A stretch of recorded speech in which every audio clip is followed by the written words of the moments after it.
Bonjour à toutes et à tous, bienvenue sur votre chaîne d'information régionale. En ce jeudi 10 octobre, de nouveau, les prévisions météo s'annoncent compliquées aujourd'hui, compliquées à prévoir et à vous annoncer pour toute la journée. Ce matin, globalement du soleil, un temps frais, des températures plutôt fraîches, mais cet après-midi, si les températures vont augmenter, on aura beaucoup plus de perturbations nuageuses, peut-être même parfois quelques averses, des conditions encore très changeantes. Vous l'avez compris aujourd'hui, avec du vent et cette alternance donc entre de très belles éclaircies par moment, mais aussi parfois des nuages lourds, pesants et surtout quelques averses localisées. Le vent se maintient, les températures elles sont plutôt en hausse, 15 degrés à Saint-Omer, Dunkerque et Boulogne, 16 degrés à Lille et à Calais. Les prévisions météo complètes après ce journal. À la une, tout d'abord en plein un débat national concernant le projet de loi bioéthique et l'ouverture de la création médicalement assistée à toutes les femmes, la fameuse PMA. La délégation régionale de l'association SOS Homophobie organisait hier soir à Lille un débat public avec des professionnels du secteur médical, juridique et associatif, tous conviés à exprimer leur point de vue. Mais il y avait aussi et surtout des familles et des couples qui ont eu recours à la PMA à l'étranger ou ont pour projet de le faire. L'idée de ce débat, sans faire d'opposition des pour et des anti-PMA, c'est de construire ensemble une loi équitable pour que les parents homosexuels aient les mêmes droits que les parents hétérosexuels en termes de filiation notamment. Explication avec Florine Curec et une responsable de la région de SOS Homophobie.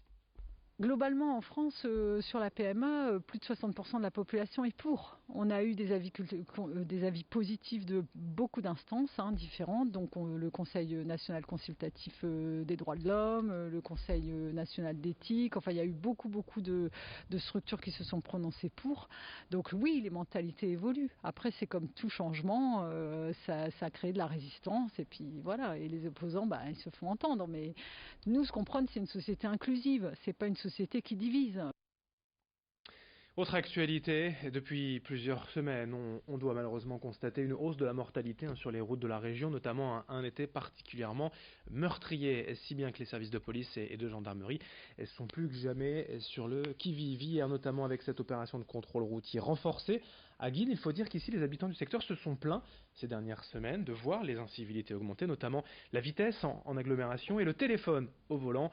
En réponse, la police et particulièrement ici la gendarmerie mène donc ces contrôles ponctuels afin de vérifier le bon respect des lois, en termes de vitesse donc, mais aussi d'alcoolémie et de substances illicites. Explication sur place au micro de Lolita Perron.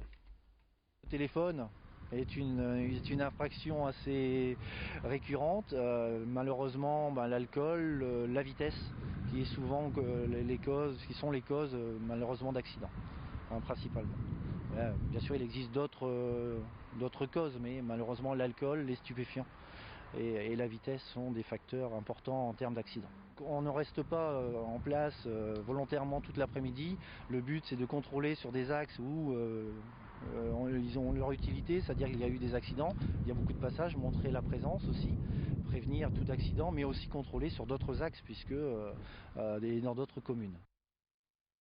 En bref, la gastro-entérite déjà de retour dans la région. Selon le réseau Sentinelle, les Hauts-de-France subissent actuellement un pic d'activité avec 164 cas pour 100 000 habitants. C'est la deuxième région de France la plus touchée. Un rappel essentiel et évident pour éviter la gastro-entérite, bien se laver les mains plusieurs fois par jour. En France et dans la région, ces jours-ci, c'est la semaine bleue consacrée aux personnes âgées avec un message principal: marcher, bouger pour rester en forme. Hier, l'association AFEJ, spécialisée dans le social et médico-social, a organisé une marche symbolique de 103 km entre l'EHPAD de Villeneuve-d'Ascq et la mer pour rejoindre symboliquement, attention, la ville d'Ostende en Belgique. 100 km autour de l'EHPAD avec une centaine de personnes participantes malgré la pluie, dont de nombreux résidents, certains même âgés de plus de 80 voire 90 ans. Parmi eux, Maurice, fervent pratiquant, bien conscient des bienfaits de la marche pour sa santé. On l'écoute au micro d'Idil Gunaï. J'aime bien de marcher, parce que j'essaie de marcher.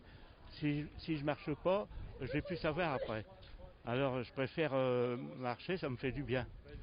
C'est bon, on respire, on marche tous les matins. Tous les matins, je marche un petit peu quand il fait bon, je marche sur le parking.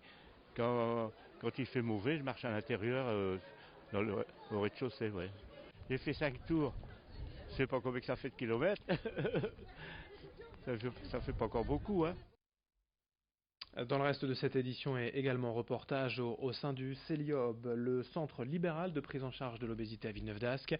Depuis 2016, cette structure propose un programme pluridisciplinaire permettant aux patients un accompagnement et un suivi à la fois nutritionnel, psychologique et physique. Un parcours de soins mêlant éducation thérapeutique en groupe et suivi personnalisé.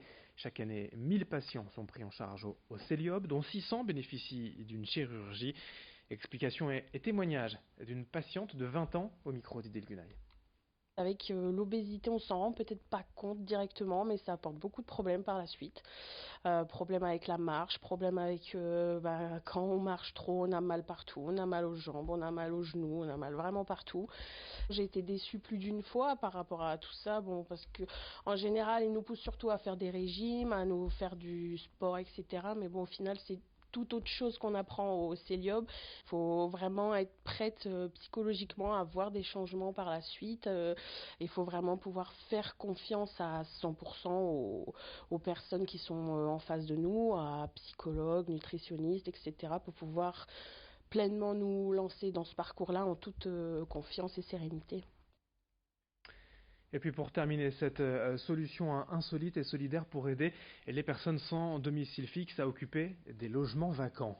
Delphine Barthes, chef d'entreprise nordiste, a créé en juin dernier la plateforme Stirop qui met en relation des propriétaires de logements inoccupés et vacants avec des personnes vivant à la rue. Le concept, c'est de louer pour une période tremplin jusqu'à 6 mois, le temps aux personnes de se réinsérer, car le logement, souvent, d'avoir une adresse, c'est la base pour trouver une formation ou un travail. En parallèle, ces propriétaires de logements peuvent faire d'importantes économies, car selon la créatrice de Stirop, la location gratuite permet une défiscalisation à hauteur du montant des loyers normalement touchés. Explication complémentaire au micro d'Idil Gunay. Il y a 2 ans, j'ai rencontré une famille qui vivait à la rue sous une tente sur un camp de migrants à Lille. Et la maman, elle était enceinte, comme la jeune femme ici. Et c'était juste hors de question que le bébé naisse à la rue, en fait. Et j'ai remué ciel et terre, j'ai réussi à les mettre à l'abri. Et la meilleure solution pour les mettre à l'abri, c'était un logement à prêter, parce qu'il était vacant depuis 3 ans. Et donc j'ai créé un nouvel outil juridique, un contrat de prêt de logement. L'histoire est partie de là, et 2 ans plus tard, c'est plus juste un projet. Il y a déjà 8 personnes foyers qui ont été aidées au départ, au tout début, en mode artisanal. Et là, depuis juillet, on est à la remise des clés du 5e logement tremplin. Fin de ce journal à suivre dans un instant. Vos prévisions météo. Très bonne journée à toutes et à tous.